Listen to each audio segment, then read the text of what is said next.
I haven't played that since I was 15, so forgive me if it was a bit of a wreck. That part, I forgot that part. It's like, there you go, that's it.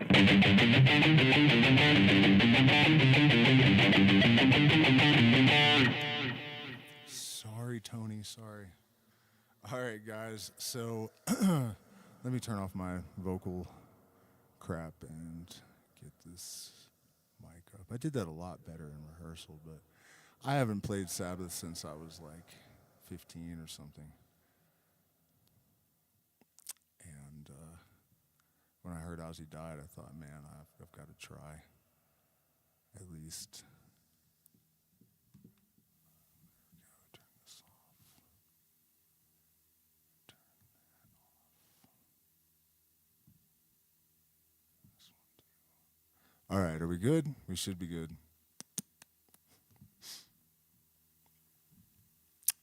There we go. Is it? My meters look good. All right, so I mean, everybody knows that Ozzy's gone. It's a crazy, crazy thing, and it's. Hold on, let me take this down. Should I take my sunglasses off? No, because it's a tribute, right? So, is this loud enough?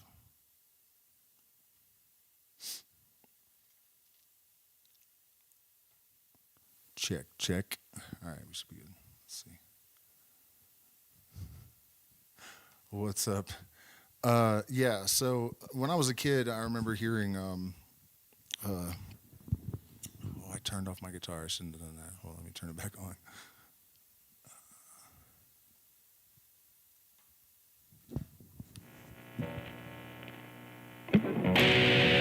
Jesus Christ.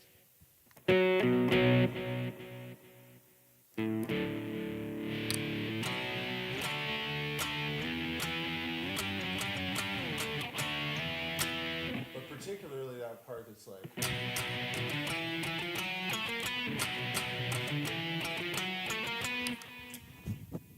You know, and I just, I knew in that moment I needed to play guitar. And I was, I had a bad childhood. And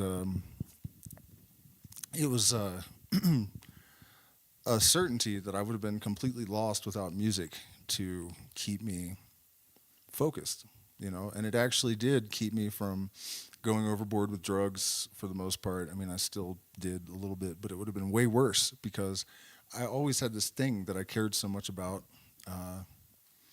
that I wouldn't let anything get in the way. So my limits were clear. You know, if it was affecting my practicing, then I wasn't going to allow it. You know, and if it wasn't for Ozzy, that wouldn't have happened for me. And later, I got into Metallica, but Metallica never would have happened without Black Sabbath, you know. And then Tool was a big inspiration, and Black Sabbath is one of their biggest inspirations. My meters do look weird, so let me check in with the chat. Let me know if my audio is okay. So I decided to do this stream and pay tribute to Ozzy and talk about some of the stories, the legend of Ozzy. You know, people mostly know about the biting the bat off the head and the doves and all of that kind of stuff. But there are things I've noticed people miss that are really significant.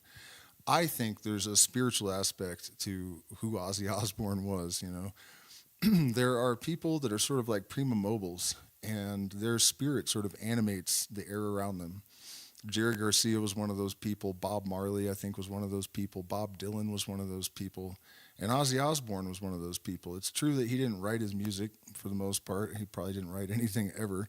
Lyrics he didn't write. We're going to talk about his faults, too, because he lied about that. And it was really disappointing for me to realize that fact. We'll get into that story, too. But first, we should talk about how they invented heavy metal, which is one of those situations where, to me, it looks like evidence for a universal mind. You know, but like I said, let me check in with the chat and see audio's all right. Okay, good. So Tony Iommi was working in a factory. He was the guitarist from Black Sabbath, and he was working in a factory. And let me take these fucking headphones off for a second. There, that's better. He was working in a factory and he cut his fingers off. I think these three. And he basically poured wax on the bloody stumps and used them to invent heavy metal. You can't make this shit up. That's like just so comic book surreal, you know? It's just not, it's not a real story, and yet it is. Yeah, he literally just made wax coverings because it was too painful for him to play guitar. So those didn't work very well, and he eventually made these like leather things. He still uses them to this day. I actually got to see Black Sabbath, what would have been their second to last concert. And, you know, on the big screen, when they zoom into his hands, you can see these leather things with little straps hanging down. So the man couldn't even feel the strings under his finger, you know, and to cut your fingers off and then still invent heavy metal and have a fleet. At one point, I think he had 17 Lamborghinis. You know what I mean? This guy cut his fingers off and used the bloody stumps to make heavy metal. And then, like, he's, like, living in a castle with a fleet of Lamborghinis. And, you know, on top of all that, he's a really sweet and humble person by all accounts. You know, he's a really nice guy. It's just an incredible story, you know. And then so what happened basically is that Ozzy and Tony went to see Black Sabbath by Boris Karloff, or the movie with Boris Karloff. I don't know if he wrote it or if he was an actor. It's too old for me to know any details, but that's what happened. And on the way out of the theater, Ozzy said he looked at the poster and he thought,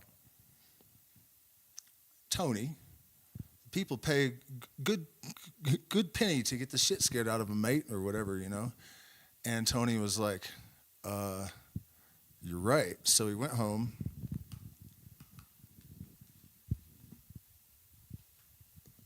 And wrapped around my neck. I shouldn't have taken them off, huh? That was not good. He went home and he wrote this riff.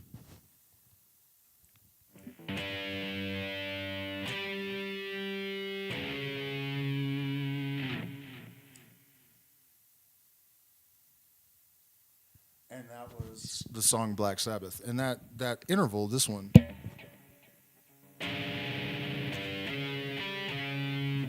is called Diabolus in Musica. And legend has it that you would get burned alive for playing it in the Middle Ages or the Dark Ages or something. And apparently that's not actually true. But it's a nice story. And at any rate, it is very dark and evil sounding. In fact, it is the blue note. And in the Western occult tradition, the light of Lucifer is blue, which is an interesting coincidence. Another interesting coincidence is that in the pentatonic scale, we have 5 notes.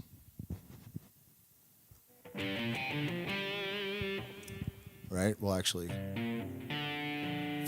here. I went to the octave. But so there's 5 notes, and if you add a 6th,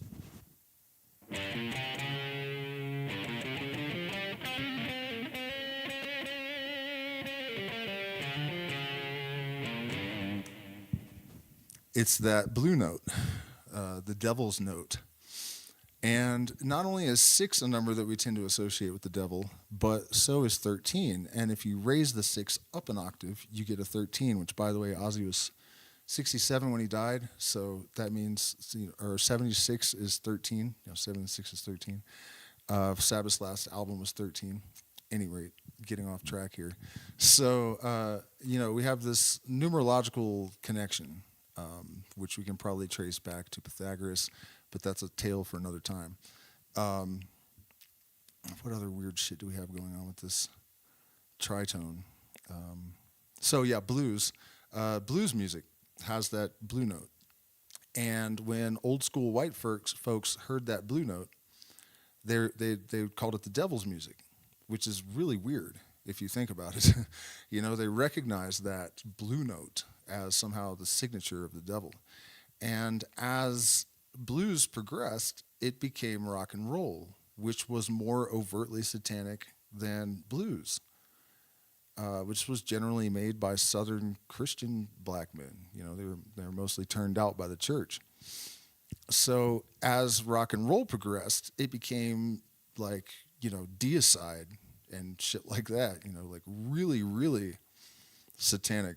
It's interesting that this tritone based music just got more and more demonic as it was allowed to evolve.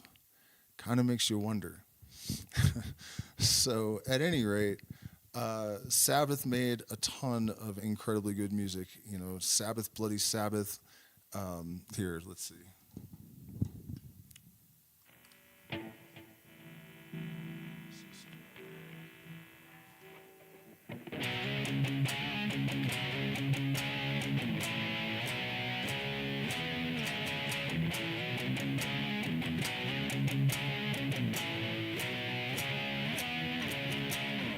Right, and War Pigs.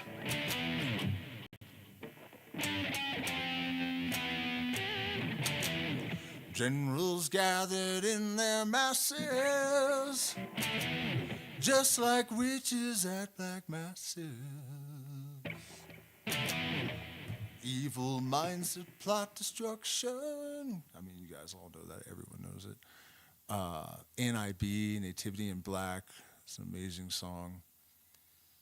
Children of the Grave. They started downtuning when Korn wasn't even born yet. And nobody really started doing that again until like new metal in the 90s. Just tremendous. But then they did way too many drugs, and Ozzy particularly was way too fucked up. So they fired him, and that's a crazy thing to do. It's like firing Jerry Garcia from the Grateful Dead or something. It's just weird. And they got that little tiny guy I can't stand, I don't remember his name, Ronnie or something, to follow Ozzy. And Ozzy found a guy named Randy Rhoads, and the story is that he was pretty much just tanked and passed out at the control desk in the studio. And Randy was auditioning, and Randy was like, I think 19 or something, because I'm pretty sure he was 21 when he died. I didn't go look all this stuff up before I got on. Maybe I should have, but I didn't. So he was like 19 years old, and he goes on auditions. Ozzy's not even paying attention. He's like passed out. He lifts his head up once, and he's like, "You're hired," and he falls back down. He doesn't even remember it later. And so he hires this kid, and this kid is amazing at writing hauntingly beautiful, intricate compositions because his mother owned a music school. And so, he had been a musician since he could walk, probably. And he hated Black Sabbath because he thought it was caveman music and it was corny. And Ozzy forgave him for that. And they made an album called Diary of a Drug Fiend, I think, or something like Diary of a Madman. It was based on the Aleister Crowley book, Diary of a Drug Fiend. And it had like one good song on it, in my opinion. I don't really like most of it. And it was the one that was inspired by Aleister Crowley. So then they put out Blizzard of Oz, and that is a masterpiece. Revelation Mother Earth is one of the best songs I think ever written. The guitar solo is fantastic. The lyrics are incredible. It's prophetical. Mother, please forgive them. I think it's too high for me, but let me put on a backing track and see if I can't embarrass myself, because I might be able to do it. And you know what? They will shut my stream down if I play the original. So I'll give this a shot. It's probably going to be ridiculous. But you never know. Where is it?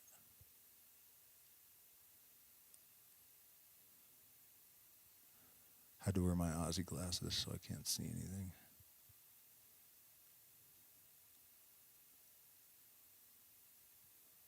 I know I put it in here. Just give me a second, guys. I'll find it.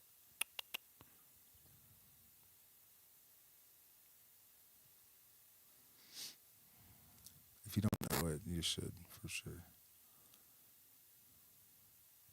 It's not coming up. It's not my night. Oh, yeah, it's here. Yep.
of my range, but the lyrics are something like, "Mother, please forgive them, for they know not what they do.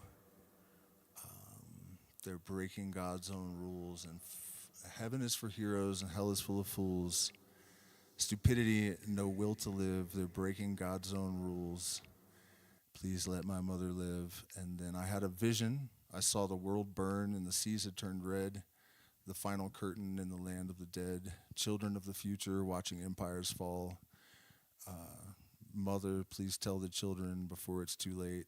We must, to fight each other, there's no one winning. We must fight all the hate or something.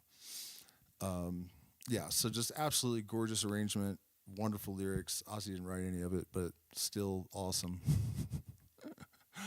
Still totally awesome. And I kind of wanted to use that to point out that mother that he was really positive, and he had this reputation for being the literal incarnation of Satan, according to like the right. And he got caught pissing on the Alamo in drag. I mean, can you imagine? This guy is being painted by the Christian right as literally the devil, and a couple of Texas cops, right? I mean, this is like, going to Italy and pissing on the Vatican or something. Like, it's that bad. And these two Texas cops walk up on Ozzy Osbourne in drag also, pissing on the Alamo. He's so lucky to be alive. I mean, talk about having 9 lives, right? So the reason he was in drag was because Sharon wouldn't let him go out because he was already too drunk. So she hid his clothes. So he put on her clothes and then went and pissed on the fucking Alamo and managed to get himself in trouble, just like Sharon thought he would. So, there's that, biting the head off the bat. He put doves in his sleeves one time because he was signing a record contract, and he thought it would be, fancy to let doves fly out of his, but then one made the mistake of landing back on him, and he bit its head off and spit the head on the contract, so it was like signed in pigeon blood. What else did he do? Okay, so let's talk about what happened with Randy Rhoads, because this is crazy as hell too, and it should be noted that we can't necessarily trust the things that Ozzy Osbourne says, and I'll tell you why in a minute. So this is his version of events. Just with that caveat that, it's Ozzy's version. But the one part of it that's certain is that Randy Rhoads did refuse to fly on airplanes because he thought he was going to die in an airplane. And so I believe he was only 21. They had just released like their second album. Blizzard of Oz may have come first and then Diary of a Madman. I honestly could have messed that up. Either way, I think they'd only made those 2 albums. And they were in a bus because Randy made them be in a bus. And there was a guy, I think he was driving the bus, that owned an airplane. And his ex-wife was also on the bus for some reason. They think maybe this is a motivation. So they're like passing by the hangar where his airplane is, and the Randy's done a line, and he's feeling courageous. And so the pilot says, let's go up in the plane, Randy. You need to face your fear, probably because he was thinking he could charge Ozzy more for flying them around than driving them, and it's more fun probably, and even less dangerous usually. But they did 2 passes at the bus, and then the pilot hit the bus, probably intentionally trying to kill his ex, and the plane went into a house and exploded and killed Randy and the pilot, unfortunately. And Ozzy claims that he was woken up by the wreck, and he ran into the house because he saw a guy stumbling around in the flames, and that guy was deaf, dumb, and blind, and Ozzy dragged him out of the house and saved his life, according to Ozzy. I've never fact-checked it because it's just good that way. Take it as it is. Yeah, but that's crazy that Randy Rhoads, famously said, "I'm not flying on tour because I'm going to die in an airplane crash," and he goes up in an airplane one time, and he dies in that airplane. So, Pay attention to your intuition. My God, man. Another hilarious couple of anecdotes I have about Ozzy over the years is from a documentary I saw. It's if I could remember the name of it, I would tell you because it's really good. Ozzy was one of the funniest people. You know, he reminds me of the Beatles. He has that same British sense of humor, but it's not just British. It's very Beatlesque. You know, he was a huge fan of the Beatles. I saw a clip the other day of when he got to meet Paul McCartney, and he was just so nervous. You know, like me meeting Ozzy, I guess. And Paul McCartney actually knew a bunch of his stories, and that must have been so mind blowing. I mean, I can't imagine going to meet Ozzy Osbourne. He's like, "Yeah, that time that the pit bull chased you," and it's like, what the hell? But that actually happened to Ozzy. You know, his greatest living hero. When he met him, he already knew a bunch of his stories, and you could tell he was fighting tears when this was happening. That was really cool to see. But Ozzy also got accused of causing kids to unalive themselves. He kind of did indirectly. He snorted a line of ants one time, hanging out with Motley Crue, and there were a couple of kids that got their Darwin Awards by snorting fire ants accidentally, and because they were fire ants, when they bit their, I guess trachea or whatever their throat, it swelled up and they suffocated. So you can hold Ozzy at least partly responsible for that one. And then what else did he get in trouble? Oh yeah, so there was a bunch of the Satanic Panic, in the late '80s and early '90s. There were a bunch of kids that were supposedly listening to Judas Priest backwards or listening to Ozzy backwards, and it is true that there are what sound like subliminal messages. He denied it. I think it's the song "Unalive Solution." Fuck it, Suicide Solution. You hear in the cymbals Ozzy saying "Shoot, shoot it, shoot." But I still think that's just artistic. I don't think, why do you want to kill off your fans? It never made sense to me that these people really believed that these artists are trying to get their fans to unalive themselves, because who's going to buy your music and your tickets then? It just doesn't make good business sense, and Sharon would have stopped him. That's a fact. Sharon would have stopped him from doing that. Not because she cares about kids, I don't think, but because there was money involved. And she's another story. But the Hemisync thing, right? Ozzy's in court, and they're saying this guy has caused, that song has caused people to actually do the thing. And so Ozzy, they're like, this Hemisync, have you not used Hemisync? And Ozzy's like, Hemisync? It's the only kind of fucking sync I know of, man. It's the kind you wash your fucking hands in. In the court, like he's on the stand. And that was awesome. The way he could just come up with this shit right on the spot always killed me. That's the same documentary. He's talking about how he's sober and how great it is and how wonderful Sharon's been supporting him and stuff. And then he picks up a bong and the screen goes out. You hear it gurgle. They turn the screen back on. He blows out the smoke and he's like, heaven. All of like a minute and a half after praising sobriety and whatnot. So we should also talk about the not so funny side of Ozzy Osbourne. And this is something I think he would appreciate me defending him on, because I don't know this to be a fact. Let me look at the chat, make sure all right, nobody said the audio is garbage, so I guess we're good. What was it? Oh shit, Sharon. Yeah, Sharon and, okay, so Mr. Crowley. First of all, I hate that he, let me actually bring up the lyrics to make sure I don't forget anything, because we need to go through this and talk about it, because it's a certainty that he's lying about this. And I'm going to blame Sharon, but let's look at it. I'll explain, too, these lyrics in case anybody out there doesn't know what it all means. The person that did write it did an excellent job. The brilliant double meanings and stuff. I mean, those guys really deserve to get paid, and they didn't. So we'll get to that. Okay, so the song.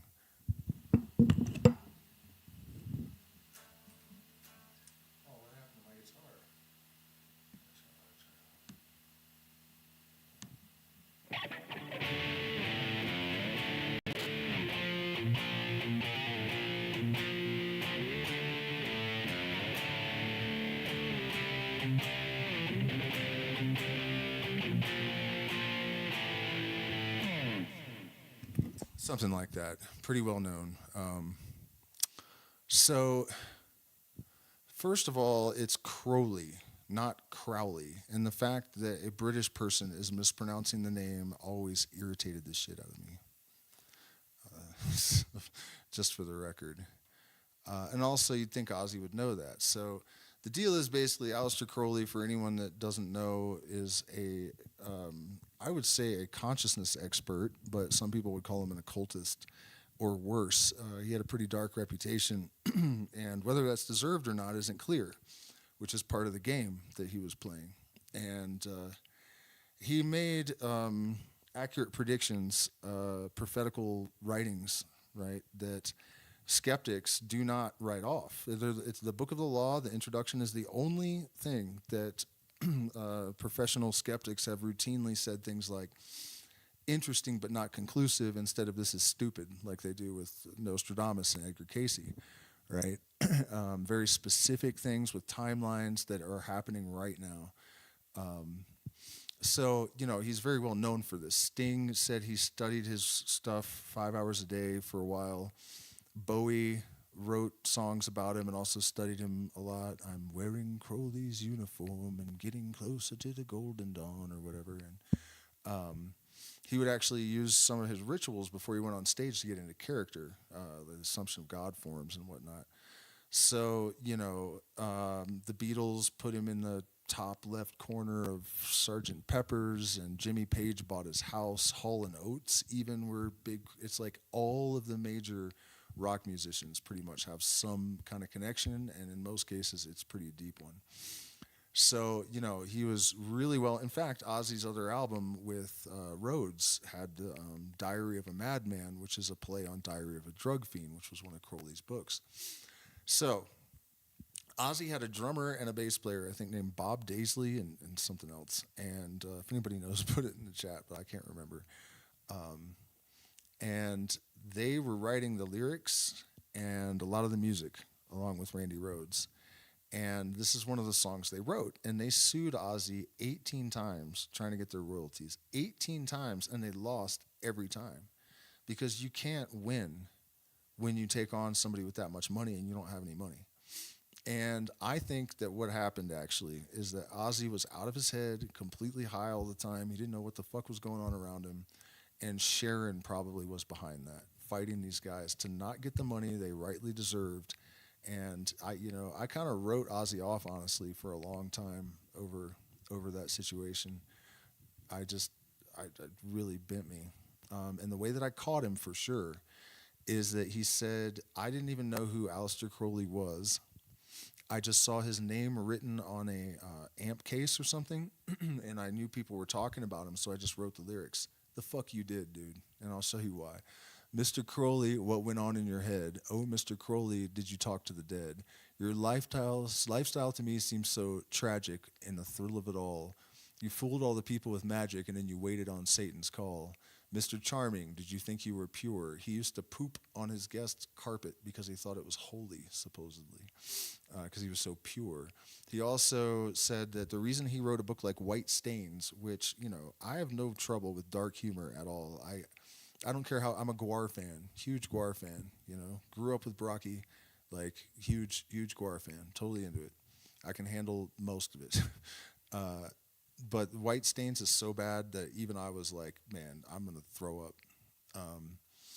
And I kind of understand why he did it, but his excuse was, or not excuse, but he actually said that the fact that he could write White Stains was proof of his purity, because everything contains its contradiction by his estimation, right? So that's a reference to that. And then in Mr. Alarming and Nocturnal Rapport, uncovering things that were sacred manifest on this earth, conceived in the eye of a secret, and they scattered the afterbirth. So the traditions that Crowley was associated with were secretive, and when he was born, he had the mark of the Antichrist. His mom started calling him the Beast at the age of 4.5, as in the Beast of Revelations, and he had a swastika-shaped birthmark that was alleged to be, I believe it was a swastika, whatever it was. The Plymouth Brethren, who is like the Christian cult that his dad was part of, they thought it was the mark of the devil. So in order to fix that, I guess the tradition was to scatter the afterbirth. If your wife gives birth to the Antichrist, just scatter the afterbirth, and everything will be fine. So, Mr. Crowley, did you ride my white horse? White horse is a reference to both heroin, which Crowley became addicted to, and the white horse in the book of Apocalypse, the book of Revelation being the only part of the Bible that anyone needs to worry about. And then Mr. Crowley, it's symbolic, of course. The entire Western occult is a symbolic language. And also, there were instances where Crowley would write something that was too bad. In one case, and this is the most famous one that earned him his bad reputation, he wrote in Magic and Theory and Practice. Now, with the caveat again that he also had already written that blood sacrifices for idiots, and that a real magician, has access to all the energy in the universe, infinite energy, and can transmute it into any type that he should need. So there's no reason to take the life of anything. You're just a moron if you do that. And he also said that black magic was so repugnant that he couldn't imagine that there was actually people that are ignorant enough to practice it. But then he says the most perfect, he writes in the book, the most perfect sacrifice or the best sacrifice is a male child of perfect innocence. And of course, people are like, aha, I knew it, you evil satanic bastard. What he was really saying is, okay, if by your metric, the most evil thing you can do is sacrifice an innocent child, then how are you a Christian? Have you not read the New Testament? So it was a bitch slap, he was trolling Christians. It was not meant to be taken seriously. And there's also at the bottom of the page an asterisk with a little disclaimer that says the Master Therion was making a joke about something. Please don't take this seriously. So they did also put a disclaimer in the book. But symbolic, of course. Approaching a time that is drastic, I hear that maiden's call, and we're standing with our backs to the wall. I want to know what you meant. So point being, whoever wrote those lyrics knew all about Aleister Crowley. It was not some like, oh, I heard people talking about him and just made all this shit up. So when I realized that Ozzy had lied about that and all of his other music, I think it was like a contractual clause that they included him as a writer on all of his material. But then to not pay the people that made you so great, to the extent that he actually fought them 18 times, that really upset me because I really wanted to think that Ozzy was a cool person. He inspired me and gave me hope as a rebel and an outlier, an outlaw even, and people saw him as like this lunatic off the hinges. He ran around his house with a shotgun and killed all 18 of Sharon's cats one time, and she found him under the piano with a shotgun, naked, covered in cat blood, and he choked her one time on an air. You know what I mean? Like, dude was off the rails in kind of bad ways at times. So there was some substance to this reputation, but Revelation Mother Earth and Crazy Train, it's got that, I don't remember the lyrics, that the line about not hating people and whatnot. Let's see, Crazy Train.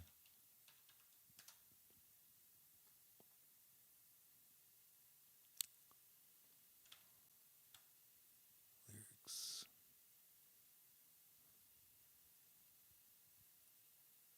Yeah, crazy, but that's how it goes. Millions of people living as foes. Maybe it's not too late to learn how to love and forget how to hate.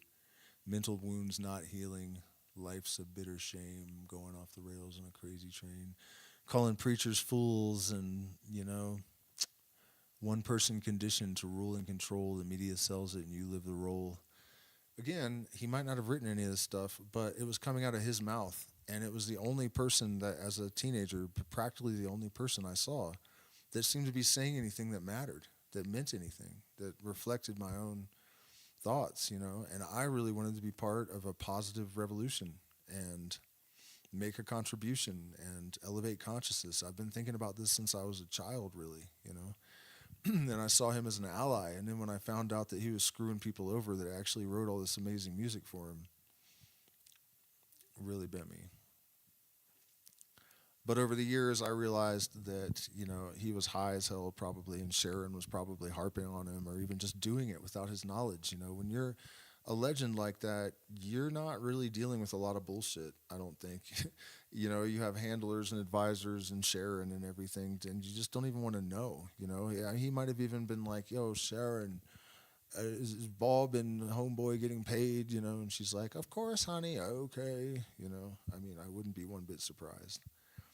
So, at any rate, as he got older, you could tell he was a good person. You know, that he had grown, and I watched some of the interactions that he had with people at his last concert, and it was obvious that he's the person that I would have imagined that he should be when he was younger. You know, and then also I realized that I wasn't the person that I should have been for a lot of my 20s and early 30s and stuff, you know. So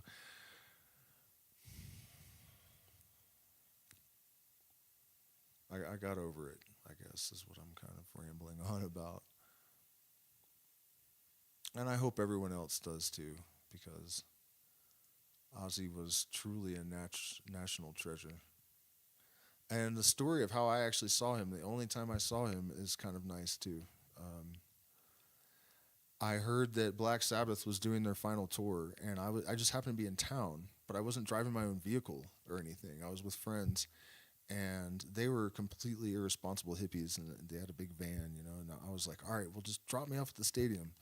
And I get out of the van, and I left my wallet in their car, and I'm like, oh no, I can't buy a ticket. What am I gonna do, you know? So I'm walking around the parking lot waiting for I called them and I'm like, hey, you got to bring my wallet back. And they're like, all right, all right.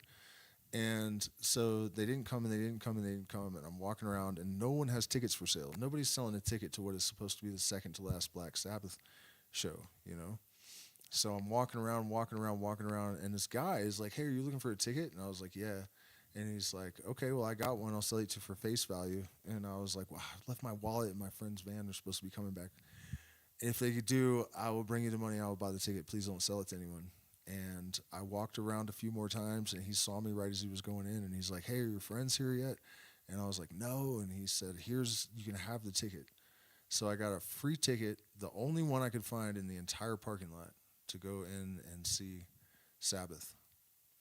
And it was just amazing to be in the same room with them, you know. And there are people in this world that have some sort of essence or charisma that is supernatural, really, you know. And people would say it's just psychological because you know who they are, and so you're thinking, you know, stuff about them.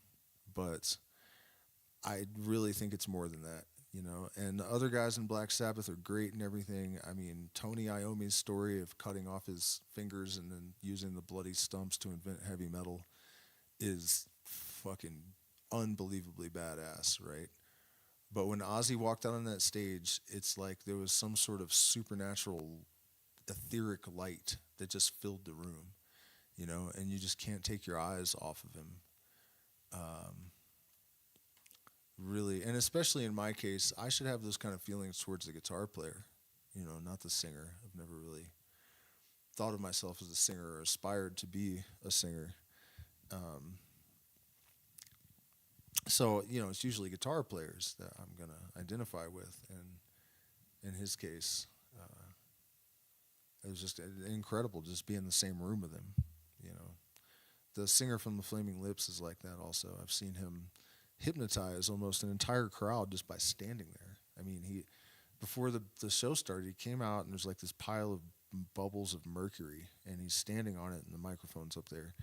And he's like chewing on a baby doll. He has a baby doll, and he's like chewing on its foot kind of absentmindedly and like its hand a little bit, and just kind of staring off. And people were just cheering and screaming about how much they loved him and stuff. I mean, and even I couldn't take my eyes off. I didn't know their music. I didn't know who he was, but I noticed. I'm totally mesmerized by this dude just standing there. Anyways, yeah, it's a wild thing. So let me check in with the chat and see. I mean, I was gonna play a bunch of Sabbath, and I might still. Were there other songs that we should have gone through? Chat and see if there's anybody here. What is going on? Somebody flooding my shit with. Oh no, that's okay. You're fine. Sometimes we get. Oh, it was not even one person. They're just giving these little. What are these? Number 1, number 2. Blizzard was first. Oh, okay, yeah. So the sophomore album slump. Yeah.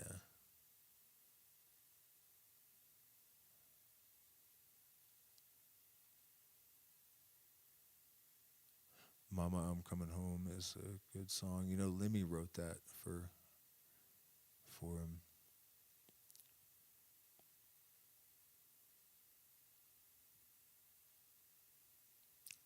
He did eat a bat. Um, well, I don't know if he ate it, but he did. He bit the head off because he thought it was rubber, and then he had to get rabies shots and stuff. Yeah, he was banned from Texas for 20 years or something.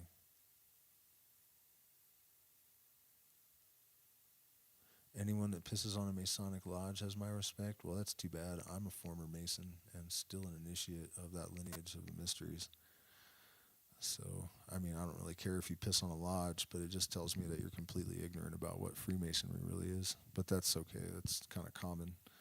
People tend to. But here's a little clue for you. If you are of an opinion that is shared by a majority of people, it's wrong. It's that simple.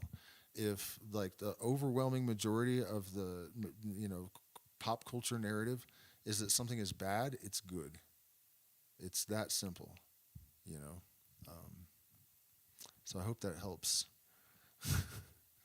All right, I'm gonna try to play one more song actually, and then probably wrap this up because I got started way later than I should, and I had to do something, you know. And then I realized when I was thinking I was going to play a bunch of Sabbath and Ozzy, I realized that I haven't played it in so long that I couldn't actually play all the way through everything without train wrecking it too badly. So, anyways, let me set my other sounds up and.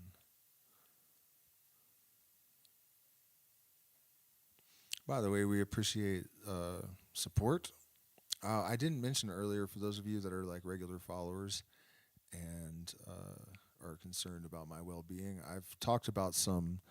Let me turn this back up there we go. I've talked about some health issues that I've been having, and I have fixed them mostly with ayahuasca and San Pedro.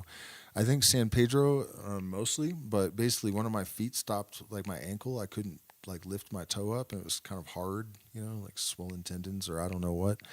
And then it started turning purple, and then the other foot started turning purple, and that could be a sign of like congestive heart failure or kidney, liver, all kinds of things you don't want. And none of it made sense because I don't have habits that would cause those things. I'm not overweight, it's still not out of the question, but it was weird and we couldn't figure it out. And turns out it's just, it's not just, it's still bad, but it's not as bad as those things. Chronic vascular incompetency. And I got a little bit of movement back when I took a small amount of San Pedro, and that really surprised me. So I took a big dose the other day, and now I can almost completely, in a single day, it restored the movement in my foot by like 80%. It still doesn't go quite as far as the other one, but it blew my mind. We just got home from a hike, and I was moving it, and I just didn't even think about it, and it just clicked that it had done that. And there are medical reasons and whatnot. I'll do a stream in a couple of days and talk about this because a lot of interesting stuff has happened. We're actually in the middle of a retreat, and we just finished like the first 11-day phase of it. and a lot of really interesting things happen, and I'm doing a lot better. I feel a little tired tonight, but after 11 days, we just went straight through, like San Pedro, ayahuasca, Bufo, and then ruins, and massive hikes every single day. We've just been going and going and going. So we're taking a few days to recoup, and we're starting back up. And we still do have room for a couple of people. If anybody's interested in that, shoot me an email. And what did I say I was going to do? There's only a couple of his songs that I'm not going to sound like a complete fool trying to cover. Oh yeah, I know what it is.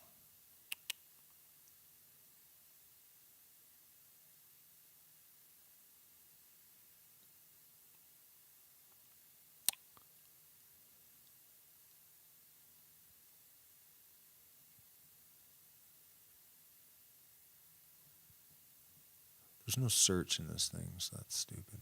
All right. There we go. Let's see if I can actually sing this.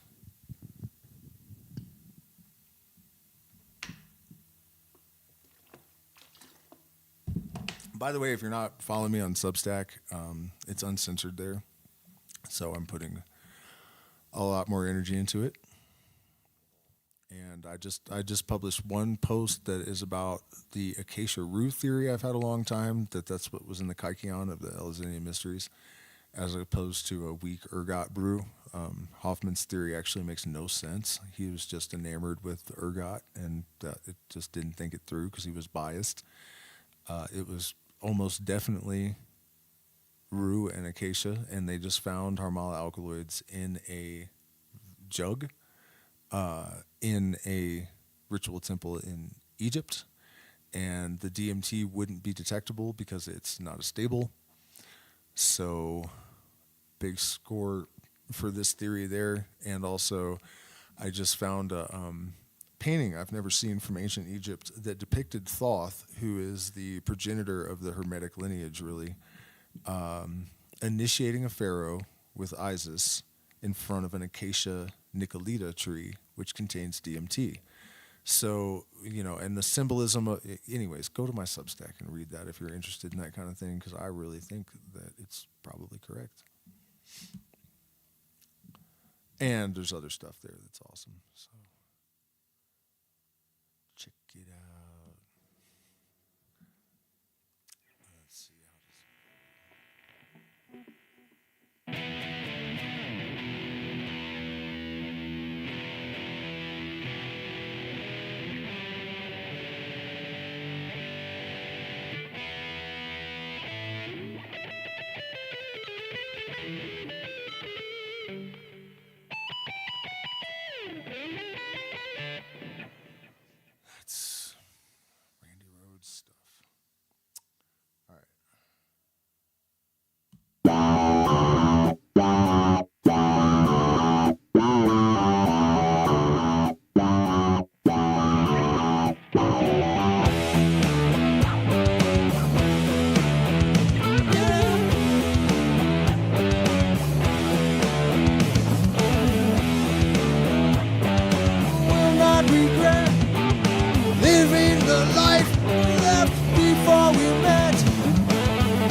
sound good enough for me.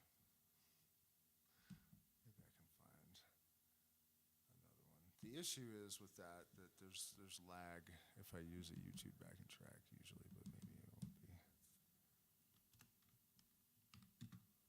I think I remember how to actually play this one.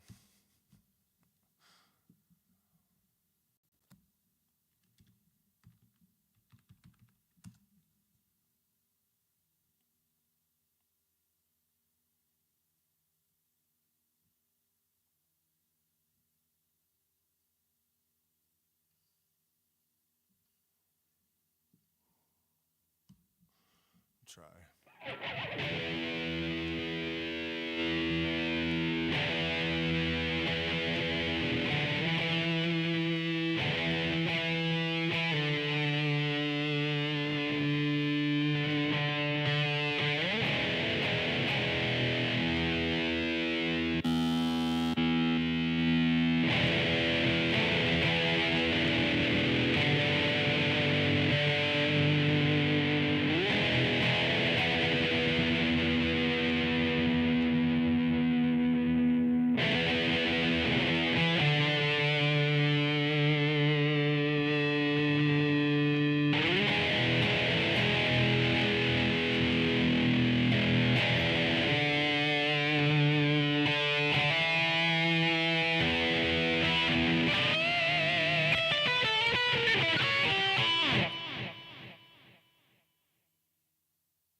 Going to happen. Gathered in their masses, it's like witches at black masses. Evil minds that plot destruction, sorrow of death's construction. The body's burning,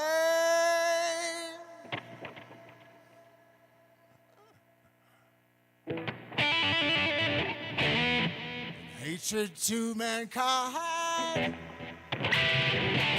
is in their brainwashed mind. Oh, no.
darkness, world stops turning. Bodies burning. War pigs have the power.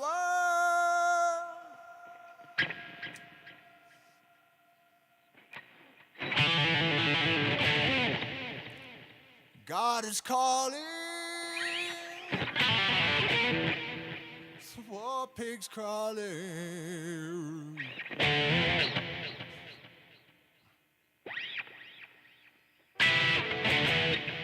Laughing spreads his wings. Oh Lord!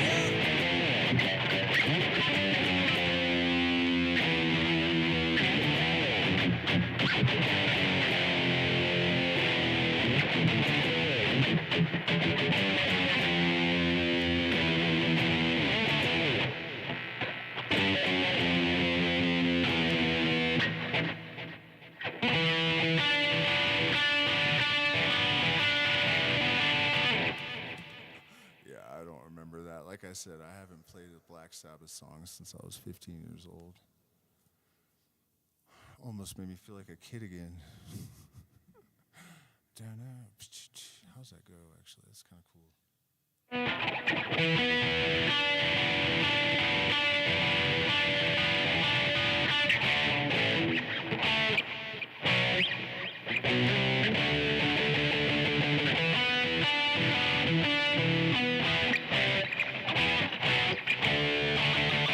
Yeah, that's it.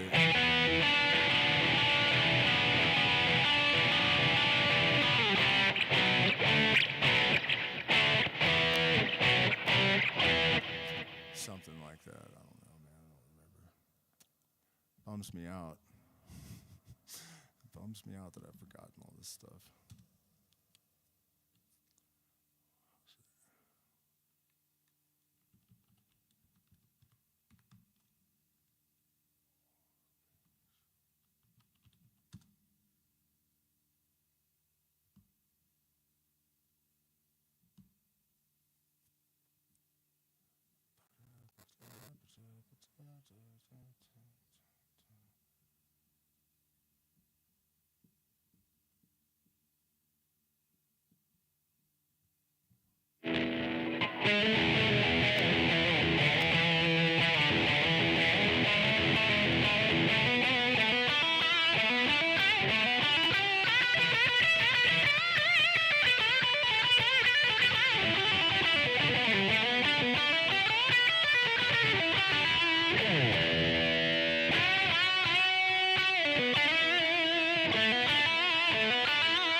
The solo I was supposed to play, I guess.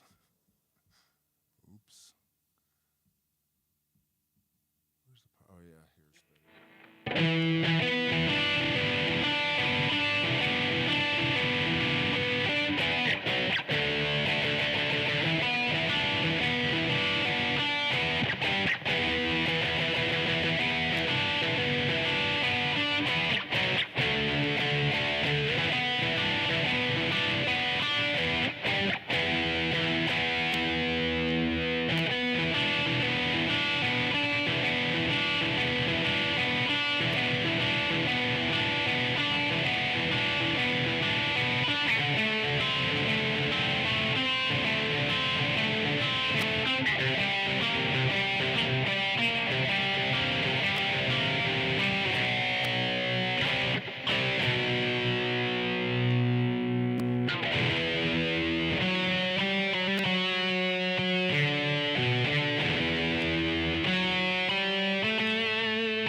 Here's all the parts that I missed.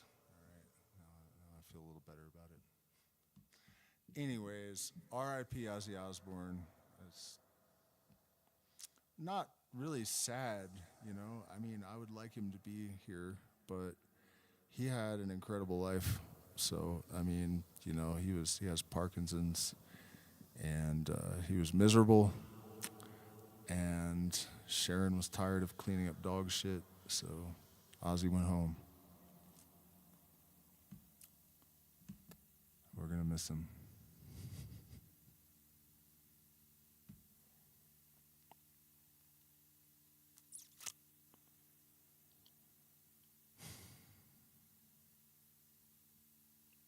What really bums me out, I guess, though, is that they're just like, all of them are gone now. You know, Jerry's dead. Been dead for 30 years, I guess. Jerry's dead. Uh, um, Michael Jackson's dead. David Bowie's dead.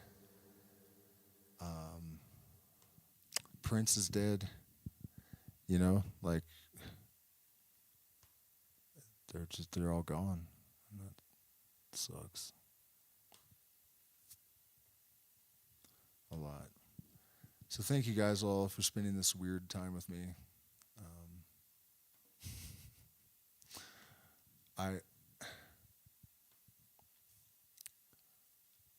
I'm sure Ozzy would just want us to let this be a reminder to us to appreciate the time that we have and the people around us, because you just don't ever know if you're gonna see anyone again. So, R.I.P. the Prince of Darkness. Please hit the like button, share